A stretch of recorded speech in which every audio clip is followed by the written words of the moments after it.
When I think about anything we choose to do, not only in terms of carbon and IT, but in our life, if it doesn't have purpose, it's almost a waste. And we forget that we're not really building things for ourselves in technology. We're trying to build services for one, helps people in their day-to-day lives, and hopefully save the freaking planet in the next upcoming climate change catastrophe the rest of our lives. Hello, and welcome to Environment Variables, brought to you by the Green Software Foundation. In each episode, we discuss the latest news and events surrounding green software.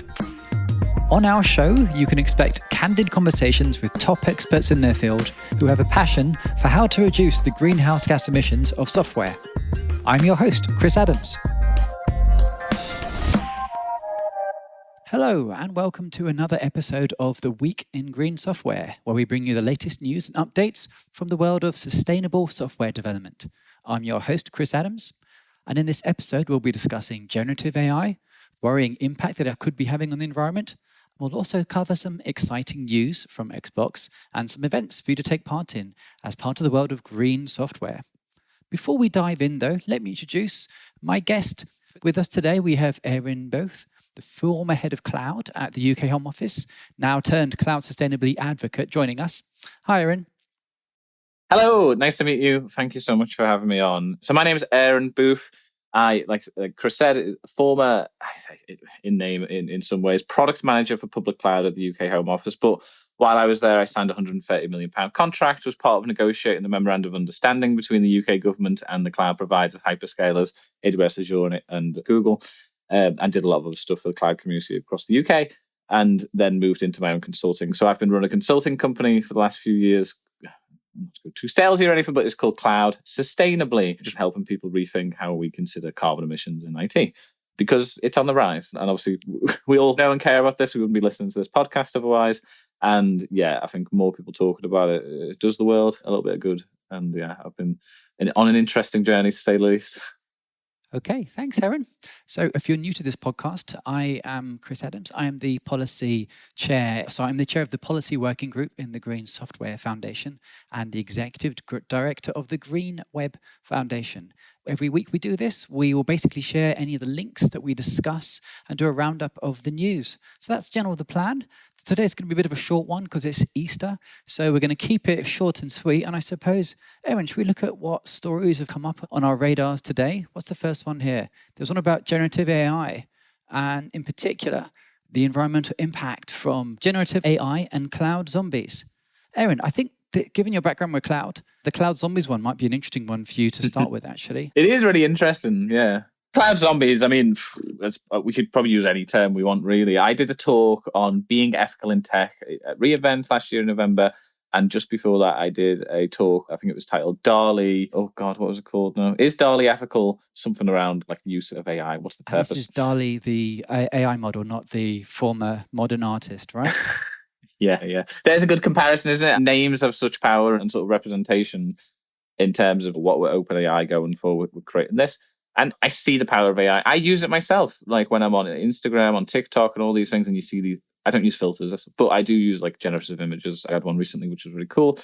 But when I think about anything we choose to do, not only in terms of carbon and IT, but in our life, if it doesn't have purpose, it's almost a waste. I saw a lot of apps on Twitter ever since I did that talk and just keeping up on what's going on in the world of AI. Stuff like, change your haircut to these 10 different styles, and it costs like 30 quid because it costs that much energy effectively. Like this article and some of the notes here are talking about the carbon emissions training a model. So what was it? ChatGPT-3 was 502 tons of carbon, which at the end of the day, what is that? A little bit of Norway for a little bit. But if we're all using this all of the time, and now what we're seeing is stuff like Bing and other search engines integrating using this model as every single transaction on the internet. And there's a lot of transactions on the internet. It's bigger than we realize. Yes. Okay. So that's the stuff that you get to use. I think this term cloud zombies is particular being referred to this idea of basically long-running jobs and basically essentially cloud stuff that no one is even using, let alone some of this stuff here. You could probably make an argument that most of us aren't necessarily asking for kind of neat kind of AI features inside Bing when we're just doing a search. But I think this one was specifically referring to this massive amount of waste from people generally not really turning things off, or just it being easy to leave something on than to turn it off and face the consequences of things being turned off. I think that's where the phrase came from. And I wondered if this is something you might have something to speak to, given some of the background with cloud that you saw. Definitely. I mean, you think about working at the Home Office. None of this is not public, by the way. This is in ministerial statements in Parliament. But the percentage of AWS spend as in terms of cloud, and we had the definition of cloud is always hazy, a bit dreamy and up in the clouds. But we estimated it was about 94 to 97% of all of our spending was with AWS when we were at the Home Office. And when you think about that, is that a problem? Yes, no. But we started using the cloud in that department in 2016, and it's now 2023. Think about the journey cloud's been on since it was invented or whatever else we started using it. It has gone through generations. Like we used to string together S3 and VPNs and build things ourselves. Then we have managed services. Kubernetes came along in the middle, like all of these different generations of the cloud. And a lot of enterprise organizations are now carrying all of these generations of the cloud and sometimes losing the skills. As new people come in, they're not always got the history of skills or long-term experience. They're being taught whatever's being taught today. All right. Let's park that one there and come back to a little bit later, because there's an event later on with the head of digital sustainability who's speaking, Green Tech Southwest, and we can touch on some of that a little bit later. Next story we see here. I see one about some of the new ideas in Xbox. Xbox has some new energy management tools, which they're basically using to, by the sounds of things, reduce environmental impact from gaming specifically. One of the key things was this idea that by essentially optimizing Fortnite, the game, people have been able to identify something in the region of 18 megawatt hours a day of power, and at the same amount as basically an entire wind farm in Sweden, and basically remove that by making some optimizations to the actual game itself, by removing, say, excess use which people aren't using, for example, or removing some of the really expensive computing when it can't be perceived so easily. This is one thing that I didn't realize, that this is actually quite interesting in my view, because we forget just what the impact of gaming might be when you have all these machines which are about maybe half a kilowatt of power or hundreds of watts, for example, but also the scope for actual optimization here. Yeah, and I really like what Microsoft's doing, to be honest, in terms of Xbox and the direction for their technology, because they clearly have a vision that's further ahead than other providers, I'd say, in some ways, especially when it comes to sustainability and technology and just even Connect. I remember Xbox Connect. Like, that was pretty cool back then, and it just got dropped off slightly. And I think PlayStation's a bit ahead in VR with the new VR2 coming out. But I like to think about this again as a generational problem of gaming. Gaming is one of those industries which is derided a lot in the media, and people assume like hardly anyone's a gamer.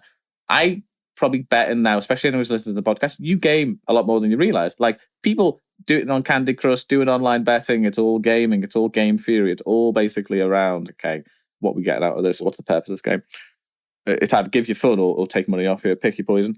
And I've got an Xbox. I've also got a PlayStation. And Xbox is doing some really interesting stuff. I think one thing I might have read, and maybe it's not in this article, but it's like just doing updates and downloads at a period where the carbon intensity of your energy grid in the country that you live is low. So scheduling it overnight or whatever it is, because it doesn't follow the sun per se, the way we consume energy, especially when renewables are coming in the day. And it varies, especially Europe, the way we're all connected. So I don't need to care about that. I don't need to worry, go around my house and unplug things and do all these smart home setups if it's baked into the technology that we're delivering. And Microsoft obviously just deciding to do that. Whereas PlayStation, and especially, I'm going to say rather than PlayStation, Activision Blizzard, like Activision and COD, have you seen the size of some of these games? GTA 5, they are like almost terabyte games these days. And you think like they're always getting updated. People are going up and down. And especially when you almost have to do a fresh install somehow or some reason. I've had to do it once or twice over the years. And that was really unnecessary. And as much as we had like games flying around discs years ago and everyone's saying do digital now, it's like, with a game, I can keep that, pass it to a friend, take it back to a shop and get a refund from CEX or a computer exchange store.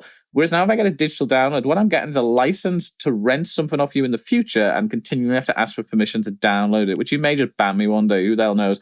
So it's, okay, we're solving the technology carbon element now where Microsoft's going, but didn't we just do that anyway with discs? Recycle your discs. It's mostly plastic and glass and cases and whatever. And yeah, did you know, there's an interesting fact, and Corey Quinn mentions this one, the fastest way to transfer data around the world is on a hard drive on a plane. That's the quickest way to send data halfway around the world, because the fiber network speed of light is the limitation and there's only so many open routes. So it's like, okay, we can still ship more data in the world, But it's just like, yeah, put it on the back of a plane, fly it around. That's what we used to do with discs anyway. So it's thank you, Microsoft, for kind of thinking about this, but what's the point of all this? And like these days, especially with AI, do games have to get any bigger? Like, I'm pretty sure most games I love, Legend of Zelda Wind Waker, it's cell shaded, it's timeless because of its style, not because of its trying to chase realism of the day, because we always get better at doing realism. So we always date a game by being realistic. So this is actually a nice segue, because one of the ideas for this story here was people are basically talking about getting between 9 to 16 watts per user of savings per player, basically, which I know sounds okay. And then you've got to think about how does that relate to, say, the power usage of, say, maybe a PS5 or Xbox. The numbers that I just did a bit of Googling for this beforehand, and we can see some numbers for like when a game is in full use. So with a PS5, the numbers we see from, say, okay, I'll be honest, this is pretty short, so the citation required. From ecoenergygeek.com, PS5 power consumption. Gaming figures, you're looking at around 200 watts with them going up to 350 watts of power.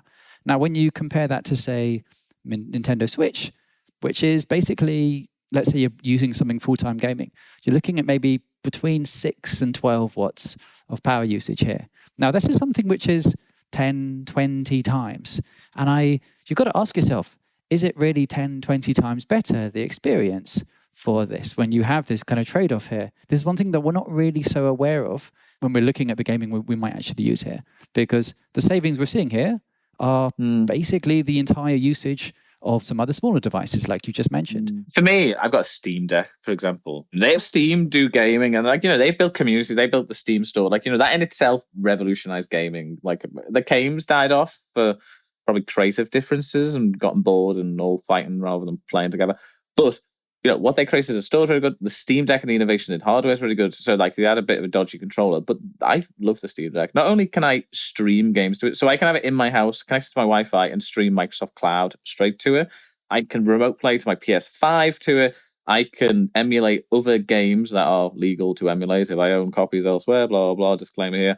And yeah, it's a brilliant device. And to be honest, I've not looked into the energy consumption so much, but gaming, we shouldn't worry about gaming. If I'm in a gamer, you shouldn't sit here and worry about our energy consumption of, okay, I've left my TV on and I've had a game on all night. I remember when I was a kid, I didn't have a memory card for Final Fantasy VII. I had to play with my PlayStation and never switch it off and say to my mother, never turn this device off because we don't own a memory card and you can't save games. So I'm like trying to play Final Fantasy VII and Crash Bandicoot with like never stopping it, which is quite an interesting one. Not a good attempt. I tried playing Crash Bandicoot recently as the remasters, and oh my god, that game is frustrating. I can't believe I even bothered as a kid. So at the end of the day, gaming is about connecting people. World of Warcraft, best game for me in my life in a lot of ways because of the people and the connections I made. I have 4 godchildren because I met a friend in a guild. She married the guild leader. They had a kid. They asked me to be the godfather. I went to another wedding, second marriage of hers. We've been lifelong friends ever since I met her when I was 13, playing World of Warcraft as a little warlock, a female warlock, which is quite interesting. That's all my online personas have ever been women. Which is, now I look back at it, I go, that's really interesting. But yeah, it's good fun. And it brings communities together and it's healing. Tetris, great example.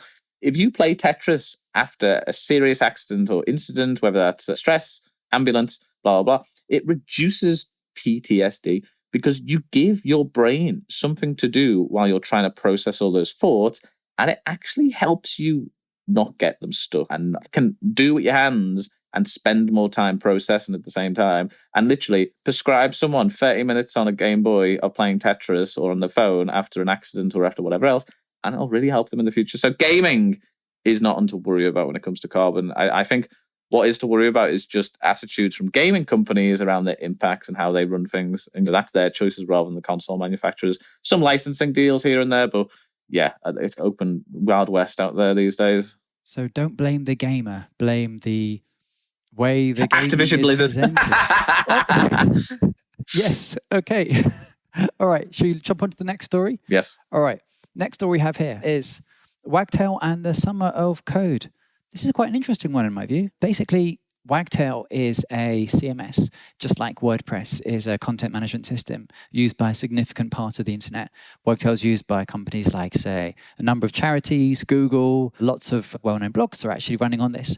And this project is about the Google Summer of Code. There was a joint project, basically start embedding some greener coding practices into Wagtail itself. So the idea here is to do things like introduce some kind of green modes, or also think about ways that you can create, say, different architectures to make this scale down to 0 in various places.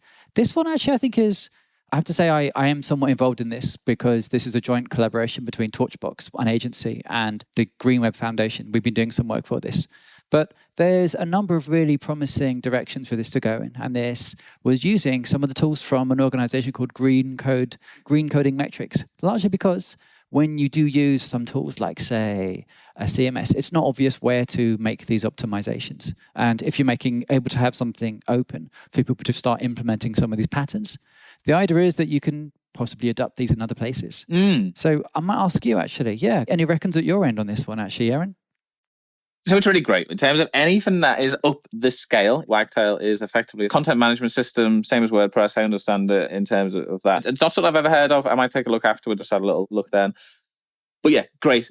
Do carbon reductions at a platform level, and if you can hack around it. Like, this is the great thing about open source projects and whatever else. Like, if you solve an open source project, as in terms of it has this capability now and anyone can contribute to it. If you solve the problem, then we can come back later as a team, as everyone in the community, to say, okay, we care about this now. We're going to show it some love and make it better. That's the whole fucking point about community-driven development, which is open source communities. This is the sort of thing which we could almost stop and do anyway. And you see this on Kubernetes, especially these days. I think Adrian Cockcroft did a good talk at KubeCon, just talking around, obviously, stuff he learned at Netflix, but, what we need to do with Kubernetes, because effectively, Kubernetes is a zombie of its own. It was open source to encourage people to be able to migrate between clouds or just have a more generic platform layer. You put a box and a Docker, whatever, to Kube, and it goes there, and we can trade cubes around. But the reality is, it helped people get onto the cloud quickly. Okay, I can write all these things. But at the end of the day, there's always services that are connected different ways. So it's like, I've got my Kubernetes cluster with all my nodes and whatever else. And then I'm relying on SSL. It's always SSL, isn't it? Like, all of these things which are either cloud provided, you host from AWS, or you buy a SaaS service, and think of it as chemical reaction. You're as slow as the weakest reaction or whatever else, or the bond is as weak as the weakest chain link. And that's where a lot of the time, when I see outages in the cloud and I've experienced them, it's never really the whole of Amazon going down. That has happened. It does happen a lot more regularly these days due to thermal events. It's why we care about carbon emissions. A lot of data centers can't actually handle variations in temperature. They're designed for that. But that's where it actually goes wrong. Like, you don't even notice it as well. And I think you asked me something earlier, which I didn't finish off, and I'll come back to it now.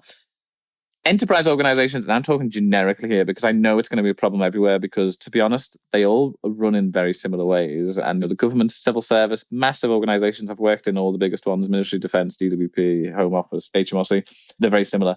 We don't even know what we build. Like, enterprises generally, things will get built, innovations, money will come in, because this is it. Money arrives at a decision maker and then something gets built underneath. So when you're an enterprise organization, you've got all this money flowing out through cost centers, whatever you call them, bloody accountancy things, and stuff just starts getting built, which is fine. But people are building their own fiefdoms, people move on, things get passed around. I would bet any money that people who've gone to use ServiceNow, especially ServiceNow, because it's very self-directed, you have to do a lot of manual work, and I think they've got better things these days. But again, it's hard to connect everything across the generations.